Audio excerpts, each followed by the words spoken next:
Michael Benjamin, better known to young people as Mikaben, was born in 1981 and he was a well-known musician, songwriter, vocalist, and composer from Haiti.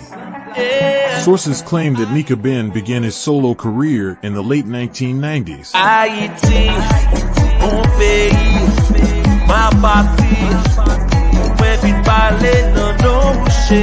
He was a versatile musician who was alternated between being a vocalist, a composer, and producer.